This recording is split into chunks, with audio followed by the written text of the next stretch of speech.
Sur les hauteurs de Saint-Labor, Mailles Vertes des Vosges tricote principalement des tissus techniques destinés à la confection de vêtements professionnels. Un chiffre d'affaires annuel de 5,5 millions d'euros et 35 salariés, dont certains ici dans la teinturerie. Ces cuves consomment chaque jour quelques 250 mètres cubes d'eau prélevés dans un étang appartenant à l'entreprise. Une consommation et des rejets qui doivent répondre aux exigences de la directive cadre sur l'eau, la réglementation européenne en la matière.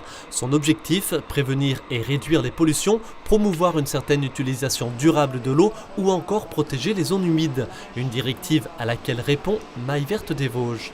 Nous faisons des tests sur la qualité d'eau entrante. Nous avons une seconde chance, c'est d'être vosgien, parce que la qualité de l'eau dans les Vosges est absolument excellente, donc ce qui est favorable. Et bien entendu, nous mettons tout en œuvre pour limiter la consommation d'eau. D'abord en faisant la chasse au gaspillage dans l'usine, évidemment, c'est le b.a.-ba. Et puis, pour l'avenir, en réfléchissant à des process innovants et aussi à des implantations de machines qui nous permettront de consommer moins d'eau à production égale. Des projets d'optimisation de la production encouragés et surtout accompagnés par la Chambre de commerce et d'industrie des Vosges. En son sein, Christophe Burnet est un relais de l'Agence de l'eau Rhin-Meuse. L'Agence de l'eau Rhin-Meuse n'a pas de rôle de gendarme.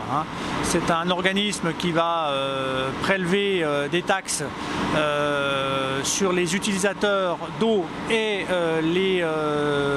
ceux qui rejettent effectivement des effluents pour les redistribuer de manière, on va dire, sensée vers les projets qui ont un impact significatif sur l'environnement. On est à 6,25, on est effectivement trop acide, donc j'ai dit de l'acide, on doit injecter de la soude pour neutraliser une base, pour remonter le pH. Un développement durable qui passe également par certaines économies d'énergie. Ici, les diverses taxes sur la consommation et les rejets d'eau froide représentent 5% des dépenses de fonctionnement annuelles. Cela pourrait être beaucoup moins.